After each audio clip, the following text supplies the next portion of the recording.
Hello বন্ধুরা, তোমরা সবাই কেমন আছো? আশা করছি খুব ভালো আছো। তো আমিও খুব ভালো আছি। তো অনেকদিন পর তোমাদের সঙ্গে একটু ভিডিও নিয়ে এলাম। তো দেখতে পাচ্ছ আমি এখন ঘুম থেকে উঠেই প্রথমেই জানালাটা খুলে দিলাম, কারণ রুমের মধ্যে যাতে একটু হাওয়া বাতাস ঢোকে, তার জন্যই রুমটা খুলে দিলাম।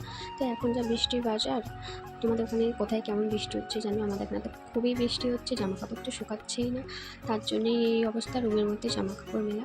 তো এখন দেখতে পাচ্ছ আমি সবজির ঠেকা সব ওপর থেকে নিচে নামিয়ে দিলাম, কারণ এখানে রুমের মধ্যে ইঁদুর ঢুকে পড়ছে, তাই সবজি টেনে নিয়ে চলে যাচ্ছে, তার জন্য উপরে রাখলে ইঁদুর নিয়ে যেতে পারে না। তো এখন দেখতে পাচ্ছি আমি এখন ব্রাশ করে নিচ্ছি, ব্রাশ হয়ে গিয়েছে আমার এখন।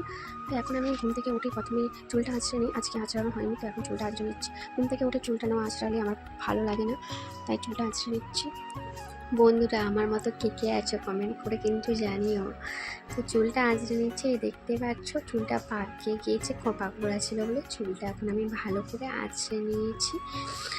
তো দেখতেই পাচ্ছ এবারে যাবো আমার সোনামায়ের জামা কাপড় কাচতে। তো এখন আমার সোনামা ঘুমোচ্ছে, সোনামা যতক্ষণ ঘুমাবে সেই ফাঁকে আমাকে কাজ করে নিতে হবে। তো বাচ্চার মায়েদের তো এই কাজ, বাচ্চারা যখন ঘুমাবে সেই সময় বাচ্চার মায়েদের দিকে সব কাজ সেরে নিতে হবে, না হলে তো বাচ্চারা জ্বালাতন করাবে, তখন কাজ করতে অসুবিধা হবে। তো এখন আমি রুমটা ঝাড় দিয়ে নিচ্ছি, দেখতে পাচ্ছি, তারপরে ঘরটা মুছে নেব। তো ঘরটা মুছে নিয়ে দেখো আমার সোনামা কিন্তু এখন ঘুমোচ্ছে, এখনও ওঠেনি। তো এখন ঘরটা মুছে নিই, ঘর ঝাড় দেওয়া হয়ে গেছে, ঘরটা মুছে নিচ্ছি।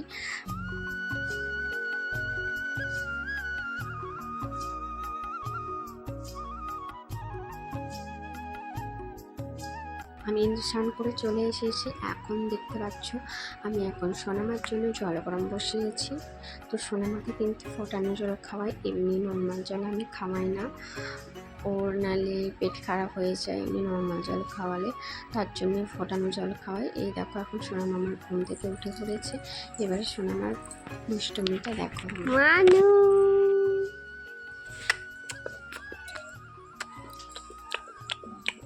মানু মানু, ঘুম ভাঙছে নি?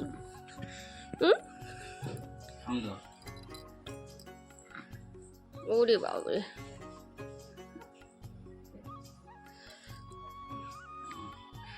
মানু নাটকটা করো করো, নাটকটা একেবারে করো এরকম করে। মানু হাই,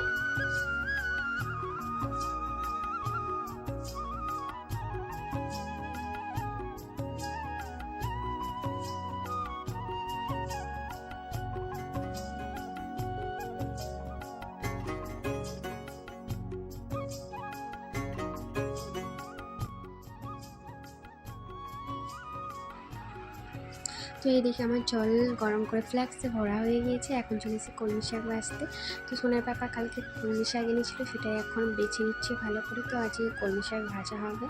তারপরে এই যে দেখতে পাচ্ছ আমি এখন চলে এসেছি সোনামাকে খাওয়াতে। তো সোনামা তো মোটেও খেতে চায় না, ওকে অনেক ফুলিয়ে বালিয়ে খাওয়াতে হয়, তাই ওকে ওর সঙ্গে অনেক রকম বকছি।